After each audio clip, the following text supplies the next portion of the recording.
Welcome to Literary Journeys with River. Today we reach one of the most critical turning points in the Witcher saga with the Time of Contempt, the book where alliances collapse, war ignites, and destiny turns violent.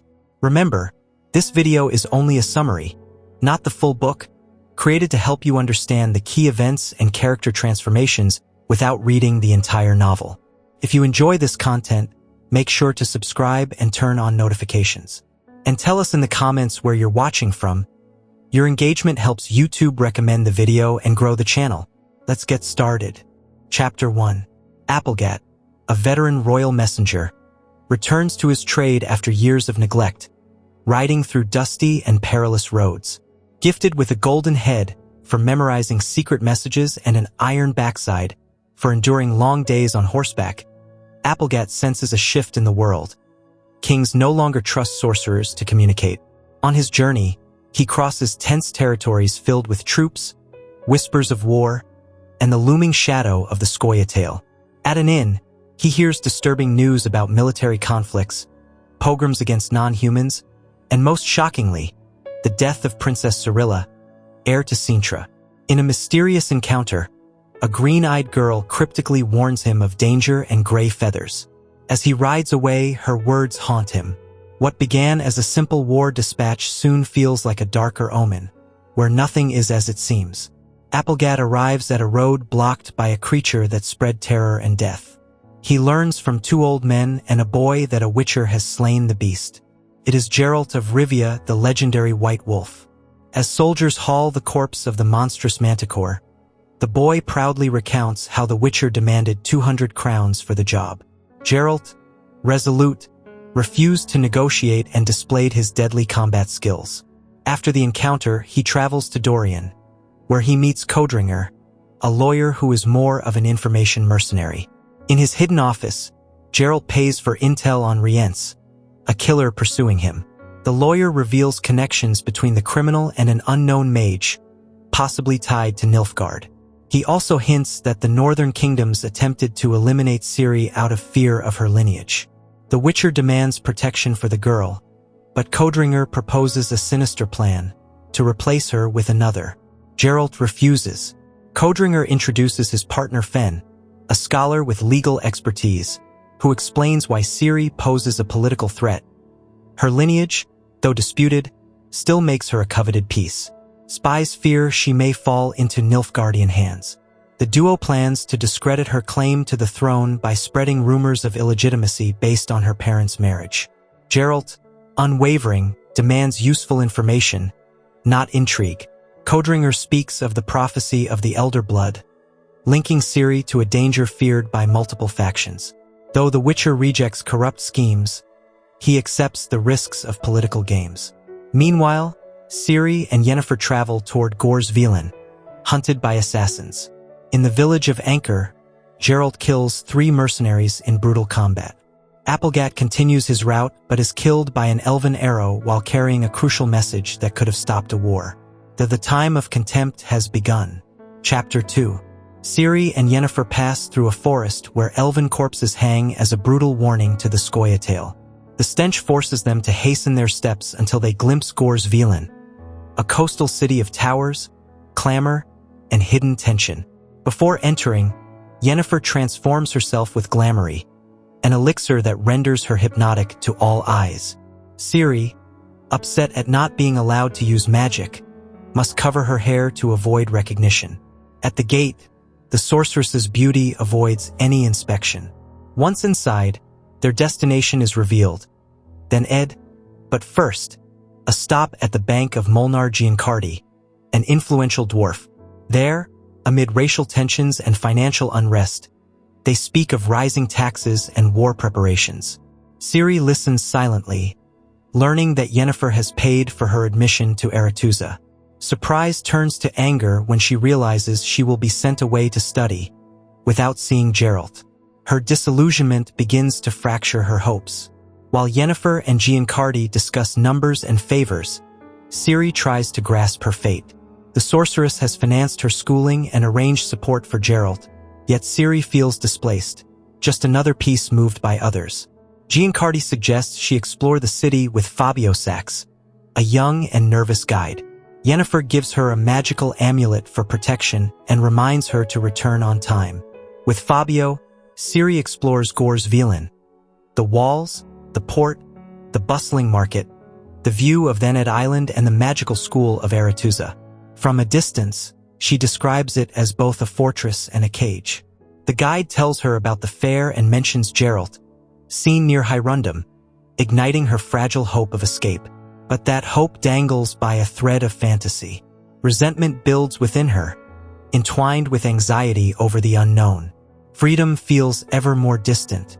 Ciri and Fabio wander through the market, filled with scents, sounds, and caged creatures. A traveling show displays a fake basilisk, which is actually a young wyvern. Ciri recognizes the lie and calls it out, drawing mockery. A squire approaches and offers help. When the creature escapes, Ciri reacts with lethal speed. She grabs the young man's sword and kills the beast with moves learned in Kaer Morhen. She then pretends the squire was the hero. Fabio leads her through the crowd, but before returning, Ciri glimpses Geralt and Yennefer through a hole in the wall. Geralt remains silent while Yennefer yells furiously. Dandelion, lounging nearby, muses about poetry and regret, while Ciri contradicts him. The air thickens with tension. Though still a child, Ciri understands that among adults lie invisible wounds that deeply affect her. In silence, she realizes that nothing will be the same. Something has changed in her world and within herself. Chapter 3. Geralt agrees to accompany Yennefer to the banquet preceding the sorcerer's conclave at Thanedd, an invitation he would have refused in the past. He travels from Hirundum with Yennefer, Ciri, and Dandelion, stopping at the Palace of Loxia before heading to Aretuza. The banquet astonishes him with its extravagance, absurd social rules, and shallow appearances. Decorative food, scarce wine, fake greetings, and empty smiles. Yennefer, radiant in her dress, guides him through a maze of scheming sorcerers and evaluating glances. Geralt suspects his presence is part of a greater scheme. His medallion senses magic in the air, and some attempt to read his mind. However, he thwarts them by thinking solely of Yennefer, throwing them off. Amid hypocritical greetings and extravagant fashions, Geralt encounters key figures like Philippa Eilhart, Triss Merigold, and Sabrina Glevissig. Each interaction unveils political tensions, secret alliances, and a brewing conspiracy. During the banquet, Geralt witnesses conversations laced with double meanings. Spies, seductive sorceresses, and manipulators weave a dance of power. Sabrina and Marty Sodergren plan to seduce him, while de Regere, a mage opposed to using animals in fashion and cuisine, offers a critical view of the event. Philippa approaches with apparent flirtation, revealing that everyone present hides ulterior motives. They discuss illusory caviar, fashion made from endangered species, and enchantments masked as politeness. Vilgefortz, a charismatic and ambitious sorcerer, requests a private meeting with Geralt. In Aretuza's gallery, he shows him paintings illustrating the history of magic, using them to speak about power, will, obedience, and death. Vilgefortz proposes Geralt join his cause, hinting it's his destiny and only option if he wishes to protect Ciri. The Witcher rejects the offer with irony, making it clear he won't be part of a game that isn't his, nor let the girl be used as a pawn. After the conversation with Vilgefortz, Geralt returns to Yennefer. They share a sincere and passionate night of love at Loxia, interrupted only by the weight of uncertainty. Though they declare mutual love, a shadow of doubt looms. Yennefer assures Ciri will be protected and can develop her talents at Aretuza, but avoids discussing her own childhood. Hiding truths, Geralt senses. Their bond strengthens, yet also reveals the depth of fear they feel about the future. The next day, on the terrace, Vilgefortz shares his traumatic past. Abandoned, turned mercenary, then sorcerer driven by hatred. He tries again to recruit Geralt for an imminent war, appealing to his fear of losing Ciri. Geralt, loyal to his neutrality, refuses and reaffirms he won't be anyone's chess piece. But deep inside, he knows something inevitable is approaching. The time for contemplation is over. Chapter 4. Ciri wakes drenched in sweat after a series of dreamlike visions mixed with memories, symbols, and warnings. She dreams of animals, magical signs, and fragments of her past, until she hears Yennefer's scream pulling her back to reality. Locked in Loxia under protective enchantments cast by the sorceress, Ciri feels imprisoned and betrayed by both Yennefer and Geralt, whose reunion was cold and distant. Dandelion sings a melancholic ballad while chaos erupts on the island. In her dreams, Ciri witnesses a conversation between Codringer and Fen, revealing her connection to the Elder Blood and her possible destiny as the mother of the world's destroyer. Rience, Imhir var Emrius's servant, sends assassins who brutally kill Codringer and Fen, setting their library ablaze. Ciri awakens screaming, sensing the enchantments have vanished. She knows something terrible has occurred and that she must flee. Geralt becomes entangled in a web of betrayal as he witnesses Artaud Terranova's arrest by Redanians led by Dijkstra. Amid blows and spells, Kira Metz reveals a coup among the mages has begun. Geralt is detained and temporarily blinded by Triss to protect him. Philippa Eilhart interrogates him, assuring he saw nothing that could endanger his life. Meanwhile, a deep rift fractures the sorcerers. Tissaia de Vries accuses Philippa of allying with human kings to suppress non-humans, while Philippa exposes Vilgefort's betrayal fueled by ambition. Ciri, turned into an unwilling medium, reveals that war has already started. Nilfgaard has been attacked and retaliated. Amid the chaos, Tissaia releases Vilgefortz and Francesca, allowing the Scoia'tael to invade. Disorder erupts in Garstang, alliances shatter, and the conflict among mages descends into bloody catastrophe. At the climax, Geralt tries to save Ciri and Yennefer, but is forced to duel Vilgefortz in a brutal confrontation. Though skilled, he is savagely defeated by the sorcerer's combined magical and physical power, left with shattered bones and near death. Triss Merigold rescues him, dragging him through ruins and corpses until Tissaia de Vries intervenes, halting the Redanians with destructive magic. Meanwhile, Ciri escapes through fire and chaos, ultimately confronting the Black Knight who hunted her in Cintra. Driven by training and fury, she defeats him, only to find a fearful young man behind the helmet, not the monster from her nightmares. Ciri spares him and flees on horseback. Geralt, saved by Triss and aided by Tissaia, lies gravely wounded, unaware of Yennefer's and Ciri's fate, as the island burns and the world descends into war. Chapter 5. Dandelion travels to Brokilon as the official envoy of King Venslav, tasked with finding Geralt. He crosses the Ribbon River alone, fearful of a dryad ambush, and gains entry into the forest thanks to an elven song that opens the way. There, he finds a wounded Geralt hiding among the dryads. The Witcher explains he survived the Thanedd massacre, though at great cost. Their conversation reveals the extent of the war. Nilfgaard has razed Aedirn and Lyria, conquered Vengerberg, and driven kings and entire populations into exile. Redania, Temeria, and Kedwin have chosen neutrality, breaking alliances. Dandelion reports the fall of cities, villages burned to the ground, and Nilfgaard's systematic looting. The continent's map has been redrawn in blood and smoke, and neutrality's price has been the ruin of allied realms. Kedwin crosses Aedirn's border under the pretense of protecting ancestral land, while in truth carrying out an invasion orchestrated with Nilfgaard. Orders are given to avoid rape and pillaging, but the campaign is tainted with hypocrisy and greed. In Dol Blathanna, Francesca Findabair, now Queen of the Elves, rules over a diminished kingdom tolerated by Nilfgaard in exchange for loyalty. Though she has reclaimed her people's ancestral land, she knows she betrayed the Scoia'tael by accepting the Empire's terms. No aid and public condemnation. Despite her apparent triumph, her face betrays sorrow. She traded dreams for poisoned soil. In Temeria, King Foltest negotiates peace and betrays Aedirn, citing strategy. Human leaders surrender to cold calculations and fear. Geralt and Dandelion, surrounded by dryads, witness a world where words hold no weight and treaties are ash. Allies become enemies, and the smoke of deception clouds the truth. In Nilfgaard, Imhir receives a false Cirilla, presented as the heir of Sintra, though she is merely an impostor handed over by traitors.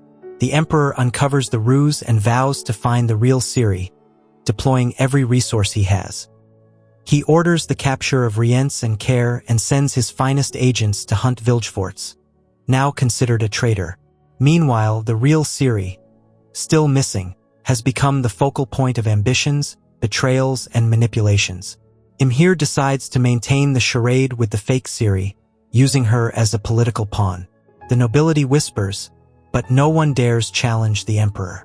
The chapter closes with Tissaia de Vries, tormented by the conclave's failure and her release of Vilgefortz. She takes her own life. Her suicide symbolizes the sorcerer's moral collapse and the loss of balance. Geralt, now resolute, sets out to find Ciri, knowing only he can save her from the fate others have planned. Chapter 6. Ciri enters the Korath desert after escaping the chaos of Thanedd. Exhausted, starving, and haunted by shadows of the past, she moves through scorching dunes where the days burn and the nights freeze. Thirst drives her to the brink of madness. She experiences strange visions, a white unicorn, figures from her past, and voices echoing ancient prophecies. She struggles to separate illusion from reality. She remembers Geralt, Yennefer, and her time at Caer Morhen. Amid hallucinations, she confronts a dark silhouette, an embodiment of the fate she wants to escape.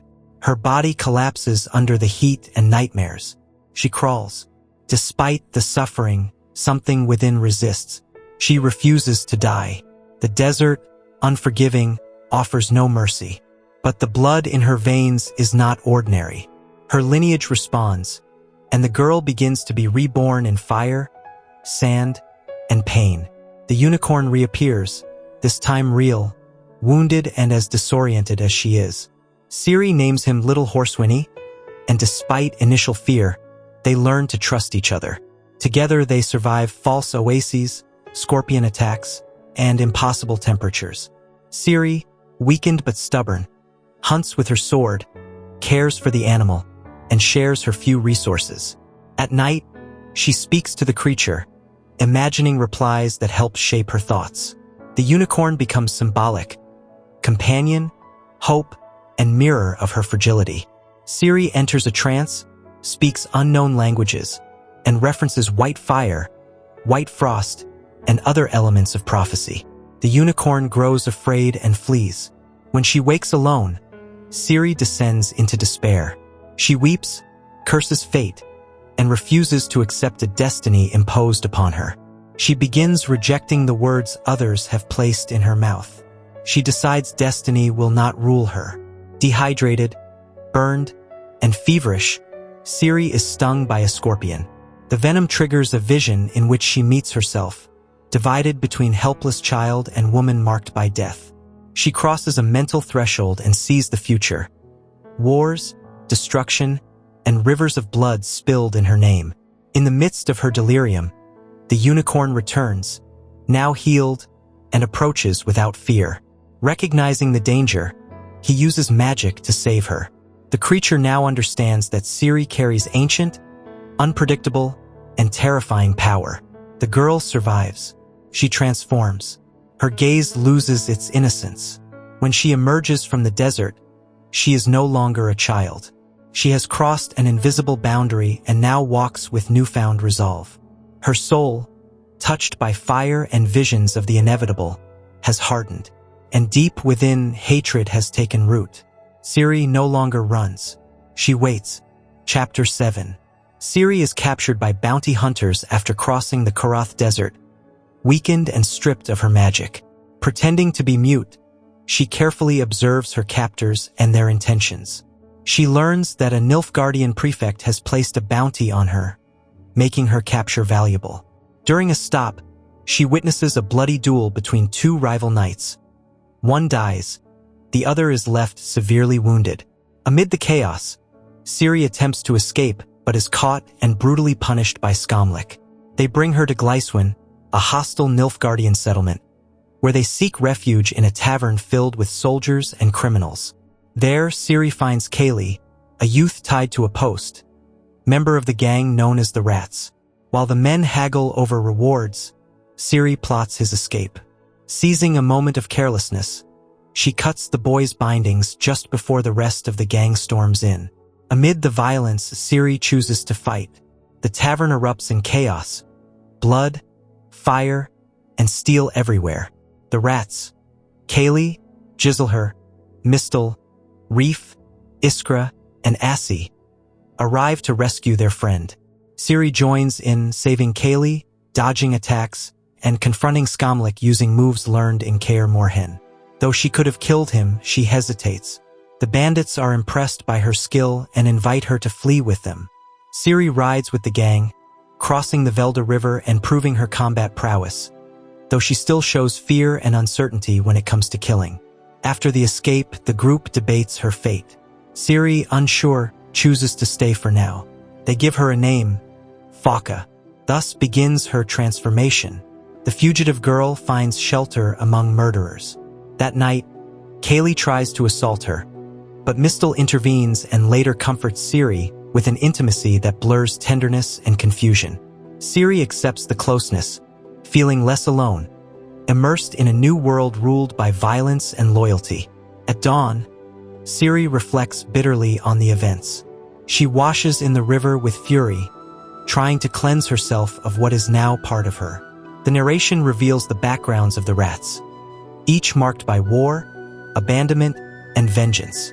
Kaylee and Reef survived massacres. Giselher deserted the army and was saved by the elf Iskra.